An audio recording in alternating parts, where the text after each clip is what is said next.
سلام عمي سنحو كبرات خطاتلتي ازي برايم تقرينيايو نحيز زوادنا لهم معبارتات كم سعب قريبنا لنا تحسونا لايك ناقبرخم نميدينا سبسكرايب بمقبار كتكاتلو نعدمكم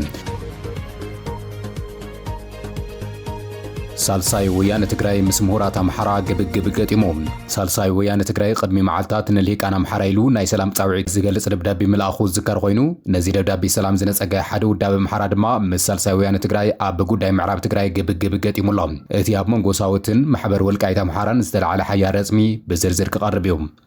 አዲስ አበባ ምስጢራዊ አኼባ ተኻይዱ ኣብ ኢትዮጵያ ሓድሽ ፖለቲካዊ ስርዓት ምፍጣርን ሕገ መንግስትን ምቕያርን ዝዓለሙ አኼባታት ብምስጢር ዝካየድ ዘለዉ ኮይኖም ብልጽግና ድማ ንኣባላቱ ኣጠንቂቑ ተባሂሉ ብኻልእ ገጽ ሕወሓት ብርቱዕ መግለጺ ኣውፅኦም ህልውናና ኣብ መቓብር ብልጽግና ይረጋገጽ ክብል ዳግም ዝኣወጀ ሕወሓት ውህደት ፈጢሩ ንቓልሲ ምድላው ከም ዝወድእ ድማ ብዕሊ ገሊጹ ኣሎ سعود عربيا مبزحتهم تجارب مخانو مستقلصوا حموشت زيغاتات إثيوبيا بموت قصيعة قصر موت تون 17 تبصحو تبهيل الله زرزرو حزنا يلونا خنا السودان ناب حدش معراف تسجاجر لهم حميتي نازلستي سراويتو ناس اتزاز بمهاب زخونه متقعتي بكاميرا كيقداح اتنققوم سراو السودان استراتيجيكاي عاوتي غناصف ابزلو ساعات حميتي كاب استحاب له خوينو بقطع تزاز يبلو نايزو من خالو زرزر معبالتات كنقرب الخمينا كسمو داتا مسايطنيحكم كتكاتلو دما عدمكم سالساي ويان تقراي قدم معالتات نامليك انا محرا دبدابي مصحفو ذكر خوينو نزي ناي سلام دبدابي دما كاب مهراتا محرا ملاشتو هايبوم نزي دبدابي ملاش كاب زهابو حدا محبر معراب تقراي نا محرا قوريسو كوسد زقال زلو محبر مهرات ولقايت حدا اتي محبر سالساي ويان تقراي حوحات مطفاء نتحابر زبل صاوعي تقريبا انتو نغنا سالساي ويان تقراي نزي صاوعي زي بمنصاق سلام كنغس قدم خنتا تقميطلو اتي بورات تحيز زلو ناي تقراي غزا زخونه معراب تقراي نبون كملس الله كبل دما صنع ملاش هيبو سالساي ويان تقراي حلاف يركب حزبي سالساي ويان تقراي برهان اصبها ودبو ناي محرا الهيكان زقربو ناي سلام صاوعيت نستوها بملاش زحفرن نعقات استملو كبل دمص راديو جرمن رئيتو هيبوم برهان وسيخو اب مغلصيو توريرو زلو مريت كملس الله كبل قدم خونه تقريبيوم سالساي ويان تقراي اب هلونان غزاتو حدن تقراين زي درادر مخانون غليصيم محبر مهرات امحرا ولقاي صقدي ابزوصو مغلصي حوحات نኢትዮጵያ حدغا بمخانو مهرانن تقومتو دباتن تقراي مسو خوينم حوحات نطفاك قالسو يصاويعم اتي محبر ناتي بورار استتحزه ناي تقراي مريت معراب تقراي كمناتو بموصار مهرات تقراي نزي تقبلهم كحساك خفلي قبا زبل تعبيت استملو قدم خونتو نقميتهم ساوت بوغنو غزاتا وحدنا تقراي مخبار زلو قوام دقيمو ارغاغصيم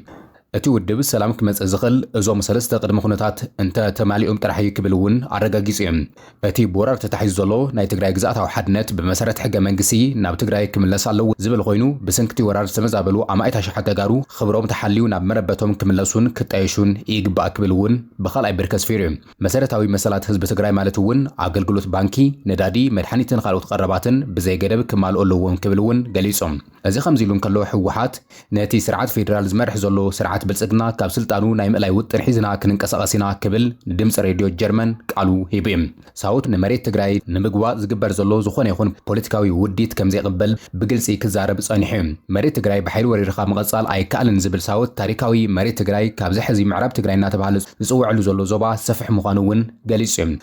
ኣብ መንጎ ወልቃይት ናብ ኣምሓራ ክምለስ ብሽምሁራት ወልቃይት ዝተኣኸበ ተስፋሕፋሕ ሓይልን ብሄራዊ ውድብ ሳልሳይ ወያነ ትግራይን ተፈጢሩ ዘሎ ግጥም ናይ ሕዚ ከም ዘይኾነ ዝገልጹ ተጋሩ ሓላፊ ጉዳያት ወጻኢ ሳልሳይ ወያነ ትግራይ ሃይሉ ከበደ ቅድሚ ዓመታት ኣብ ጉዳይ ግዛት ትግራይ ምስ ናይ ኣምሓራ ሚድያታት ዘካየዶ ዓብይ ክትዕ ኣዘኻኺሮም ይገልጹ እዮም የለም አማራ ክልል የሚባል በታሪክ የለም በታሪክ የለም አማራ ክልል የሚባል በታሪክ የለም ጥያቄ አለ እኔም ጥያቄ አለኝ የትግራይ ድንበር አልዋሃ ነው ብያምናለሁ የትግራይ ድንበር ባምቢሎ ምላሽ ነው ብላለሁ ባምቢሎ የት እንደሆነ ታውቃለህ? ጎንደር ከተማ ወጣ ብለን ምን ታሪካዊ ሰነድ ይሄ በይሄ ግን በድግብዬ ነገር ጉልበት ቢኖረኝ ታንክና ድሮን ቢኖረኝ አደርገዋለሁ አላደርገውም። ሌሎች ደግሞ የሚያነሱት አለ ተከዜ ነው የትግራይ ድንበር እኮ ይኖር እሱን አይደል ማነሳለህ ተከዜም ይበልሰው ችግር የለብኝም። ተከዜን ጠይቅ አክሱምን ጠይቅ ስትፈልግ ትግራይ በሙሉ የአማራ ክልል ነው ጉዳይ አይደለም እሱ ማስረጃ ትይዛለህ እንከራከራለን ህግ ይዳኛል ታሪክ ይዳኛል ህዝቡ መሬት ላይ ያለው ህዝብ ይዳኛል እኔ ባምቢሎ እላለሁ መፍትሄው ምንድነው ጉልበት ህገ መንግስቱ አንዴ ሆኗል አይደል አንዴ ተመስርቷል አንዳንዱ ከህገ መንግስቱ ሲል ተወሰደ ነው ያለው ያንን ግን ቻፕተሩ ማየት ትግሬ መቆያ የሚባል አለ ጎንደር ይታቀው ይበላም ነው ዛማንቶቹ ጎንደር ቤተ መንግስት በነበረበት ጊዜ መጥቶ እየመጣና አስቀብሉ ድንበር ቆሆነ አደርቃይ የሚባል ወረዳ አለ። አደርቃይ ማለት ነው በአማርኛ ታውቃለህ? የቀርከሃ ሀገር ማለት ነው በትግርኛ። ወረዳው ራሱ በትግርኛ ነው የሚጠራው። ከ50-60 ሺህ በላይ ሰዎች የማሰባሰብ ወደ ትግራይ ክልል መካለል እንፈልጋለን ኮብላ እነመለስ ነው ስልጣን ላይ ባለው በነበረበት ጊዜ ግን እነመለስ ጉዳይ አይባል። ምክንያቱም ብሔርተኞች አልነበሩም፣ የብሔር አጀንዳ አልነበራቸውም። ስለዚህ ትግራይ ላይ ቆይ አማራ ላይ ቆይ ጉዳያቸው አልነበረም። ስለዚህ ሂስቶሪካሊ እንነጋገር ከተባለ መቼ ነው ታሪክ ለምሳሌ ምዕራብ ትግራይ ተብሎ አሁን የሚገለጸው አካባቢ እኮ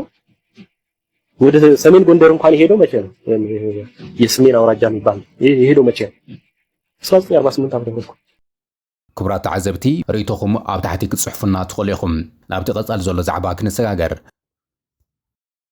አዲስ አበባ ሚስጥራዊ አኼባታት ቀጽሎም አዲስ አበባ ሚስጥራዊ አኼባ ተኻይዱ ኣብ ኢትዮጵያ ሓድሽ ፖለቲካዊ ስርዓት ምፍጣርን ሕገ መንግስትን ምቕያርን ዝዓለሙ አኼባታት ብሚስጥርን ብጋህድን ይካይዱ እዮም ዘሎም። ኣብ ሰሙን እዚ ኣብ አዲስ አበባ ዝካየዱ ዘሎ ሚስጥራዊ አኼባ ብልጽግና ኣብ ጉዳይ አዲስ አበባ ናይ ኦሮምያ ንምግባርን ከምኡ ድማ ሕገ መንግስቲ ለውጥን ምምጻእን ዝዓለሙ ምዃኖም ተገሊጹ እዩ። ብፍላይ ድማ እቲ ንነዊሕ ዓመታት ዝጸንሐ ናይ ኢትዮጵያ ጸገማት ክፈትሕ እዩ ተባሂሉ ዓቢ ተስፋ ተነቢሩሉ ዝነበረ ሃገራዊ ናይ ምክክር ጉባኤ ኣብዚ ሕዚ እዋን ብከቢድ ወጥሪ ይሓልፍ ምህላው ምንጭታት ሓበሬታ ገሊጾም እዮም። እቲ ገዛእ ሰልፊ ብልጽግና ነቲ ናይ ምክክር መስርሕ ንባዕሉ ጥራሕ ብዝጥዕም መንገዲ ንምጥምዛዝ ኣብ አዲስ አበባ ሚስጥራዊ አኼባ ይካይድ ከም ዘሎ ዋዜማ ዝተባህለት ሬድዮ ጸብጺባ። ብመሰረት እቲ ሓበሬታ ብልጽግና ንኣባላቱ ዘመሓላለፎ ጥብቂ መጠንቀቕታትን ኣብ ጉዳይ አዲስ አበባን ሰንደቕ ዕላማ ዝሓዞም ዘይለዋወጡ ቅዋማትን እዚ ኩነታት እዚ ምስቲ ኣብ መንጎ ትግራይን ማእኸላይ መንግስትን ዘሎ ተሃዋሲ ናይ ሰላም ኩነታት ምስ ዞባ ቀርኒ ኣፍሪካ ዘሎ ኩነታት ዝድህስስ ጸብጻብ ቀጺሉ ክቐርብ እዮም። ዋዜማ ሬድዮ ኣብ ዘውፅኦቶ ሚስጥራዊ ሓበሬታ እቲ ጉባኤ ኣብ ዕረፍቲ ኣብ ዝነበረሉ ዕለት 19 ሓምለ 2018 ዓ.ም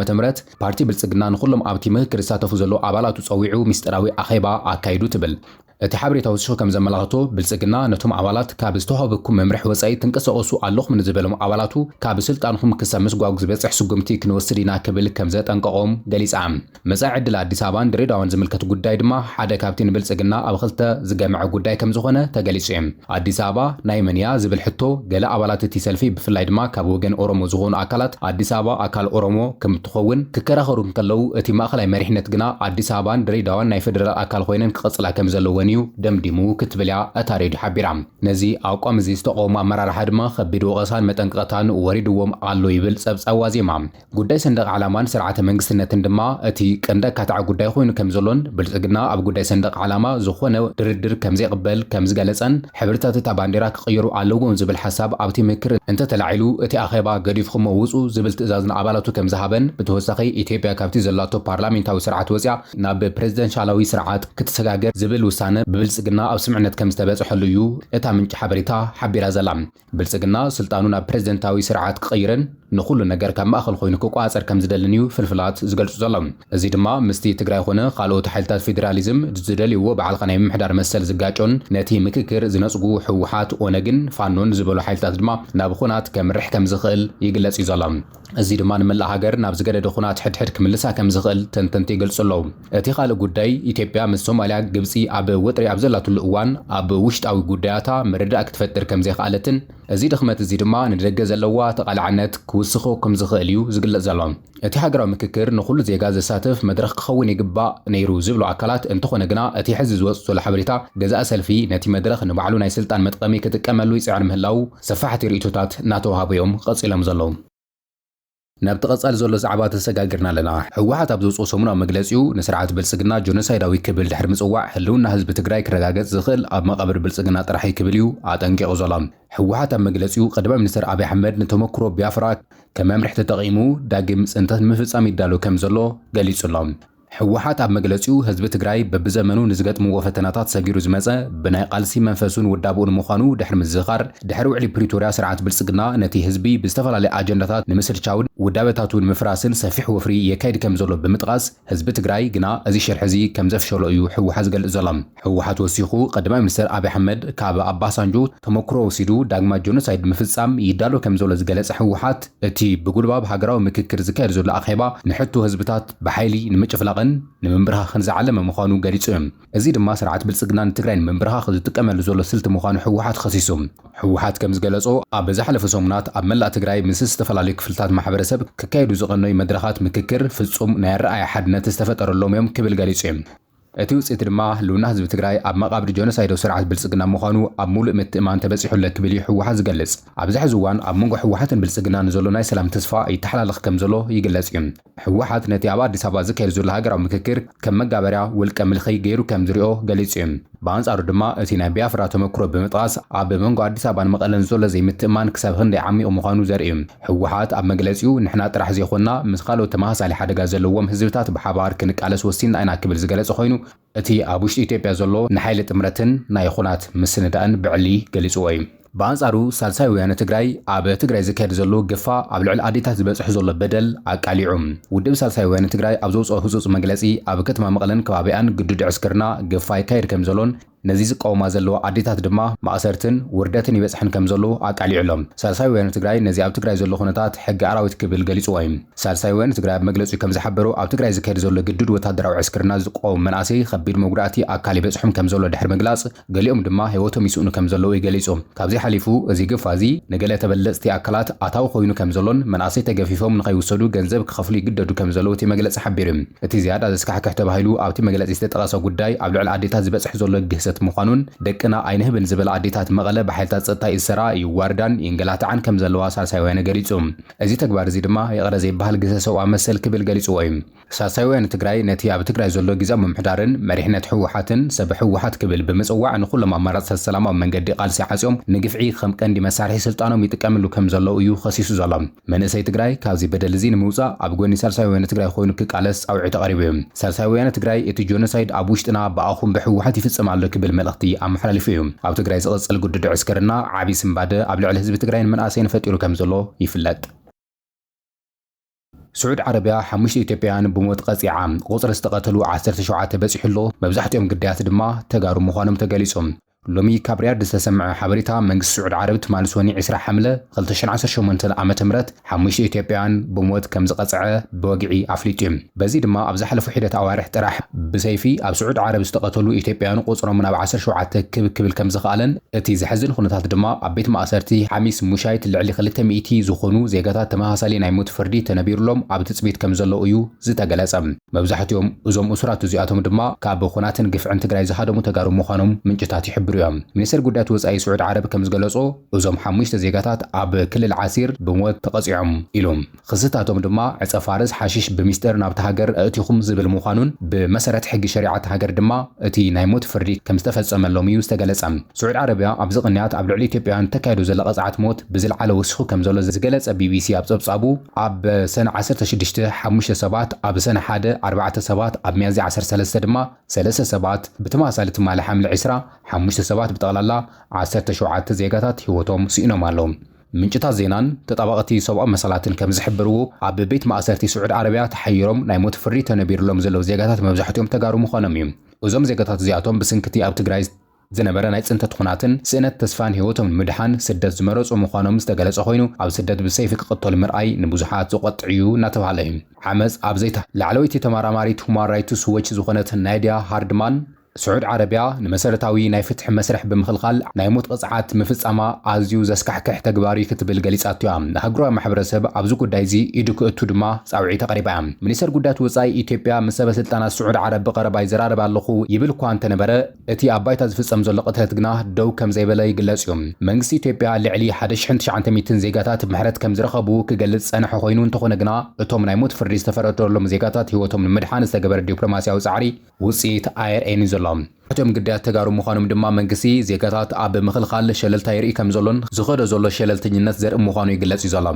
ስደት ትግራዋይ ኣብ ዝሕዚ እዋን መወዳእትኡ ሞት ይኸውን ከም ዘሎን እዞም ኣብ ሓሙስ ሙሻይት ዝርከቡ ልዕሊ 200 ዜጋታት ተመሳሳሊ ዕድል ከይገጥሞም ድማ ኣህጉራዊ ትካላት ሰብኣዊ መሰላት መንግስትን ካልኦት ዝምልከቶም ኣካላት ህፁፅ ስጉምቲ ክወስዱ ይግባእ እናተባሃለ እዩ ዘሎ።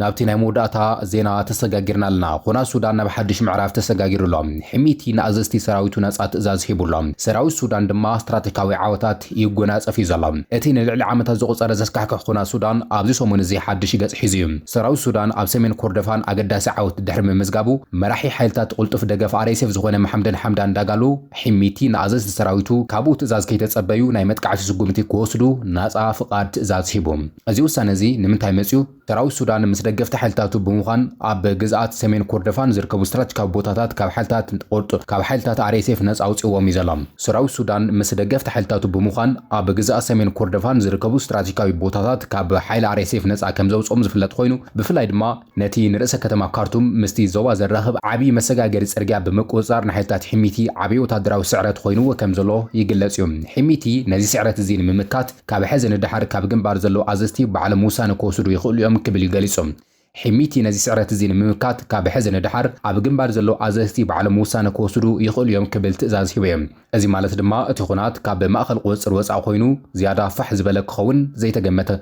ፋሕ ዝበለን ዘይተገመተን ክኸውን ከም ዝኽእል እዩ ዝተገለጸ ብተወሳኺ ድማ ሕሚቲ ኣብ ውሽጢ ሰራዊቱ ዘለው ሓምሻይ መስርዕ ወይ ድማ ናይ ውሽጢ ሰለይቲ ክጽረጉ ይግባእ ክብል ኣዝዩ እዩ ኣብ ግዜ ወታደራዊ ስርሒት ስእሊ ወይ ቪድዮ ምቕራጽ ብጥብቂ ዝኸልኸለ ሕሚቲ ነዚ ዝተሓሰ ድማ ከም ተጸራሪ ከም ተሓባሪ ጸላኢ ክቁፅር ምዃኑ ኣጠንቂቑሎም ሕሚቲ ሰለይቲ ጽረጉ ክብል እንከሎ ኣብ ውሽጢ ሰራዊቱ ምክፋል ከም ዘሎ ዘርኢ ምዃኑን እዚ ድማ እቲ ኩናት ዝያዳ ጨካንን ኣብ ልዕሊ ተጠርጠርቲ ዜጋታት ግፍዒ ዝፍጸመሉ ክኸውን ከም ዝኽእል ተንተንቲ ይገልጸሎም ኣብ ምብራቕ ሱዳን ኣብ ኣምራብ ኩባን ቱነድባን ኣሽሓት ተጋሩ ስደተኛታት ከም ዘለዉ ዝፍለጥ ኮይኑ እዚ ኩናት እዚ እናሰፍሐ ኣዘዝቲ RSF ናጻ ትእዛዝ እናረኸቡ እንተኸይዶም እቲ ዞባ ዝያዳ ዘይርጉእ ክኸውን ከም ዝኽእል ይግለጽ እዩ እዚ ድማ ንድሕነት ስደተኛታት ኣብ ሓደጋ ዘውድቕ ምዃኑ ይግለጽ ኣሎ ሱዳን ምስ ትግራይ ዘለዋ ነዊሕ ደቡን ናይ ነዊሕ እዋን ታሪካዊ ምሕዝነትን ዝፍለጥ ኮይኑ ሰራዊት ሱዳን ወልቃይት ንዝሓዙ ሓይልታት ኣምሓራን ስርዓት ብልጽግናን ብዓይኒ ጥርጣረ ከም ዝርዮም ዝፍለጥ እዩ ሰራዊት ሱዳን ኣብ ኮርዶፋን ዝረኽቦ ዓወት ኣብ ኣልፋሽጋን ዶባትን ዘለዎ ጽልዋ ክውስኽ ከም ዝኽእል ድማ ይግለጽ እዩ ነቶም ምስ ኣልቡርሃን ኮይኖም ዝዋግኡ ዘለው ናይ ኣርሚ ሰብዓ ኣባላትን ተጋሩ ሓይልታትን ናይ ሱዳን ዜግነት ክቦም ከም ዝኽእል ብተማሳሊ እውን ናይ መንበር ፈቃድ እውን ክቦም ከም ዝኽእል እዩ ዝግለጽ መንግስቲ ኢትዮጵያ ንሓይልታት RSF ይድግፍ ከም ዘሎ ዝፍለጥ ኮይኑ ሕሚቲ ስዕረት ክገጥሞ ከሎ ድማ ኣብ መንጎ ስርዓት ኣብይን ጀነራል ኣልቡርሃን ዘሎ ዲፕሎማስያዊ ውጥሪ ክዛይድ ከም ዝኽእል ይግለጽ ብሓፈሻ ሕሚቲ ንኣዘዝቱ ነፃ ፈቃድ መሃቡ እቲ ኩናት ካብ ቁፅር ወፃኢ ክኸውን ከም ዝኽእል ዘርኢ ናይ ተስፋ ምቑራጽ ስጉምቲ ይመስል ሰራዊት ሱዳን ኣብ ዝሕዚ እዋን ዝጎናጸፎ ዘሎ ዓወት ንመጻእቲ ሃገርን ዞባዊ ሰላምን ተስፋ ክህልዎ ከም ዝኽእል ይግለጽ ኣሎ እዚ ድማ ብሓባር ንሪኦ ጉዳይ ክኸውን እዮም ሰላም ንኹሉ ወዲ ሰብ ብኻልኦት ዜናታት ክሳብ ንራኸብ ሰላምታና በብዘለኹም ይኹን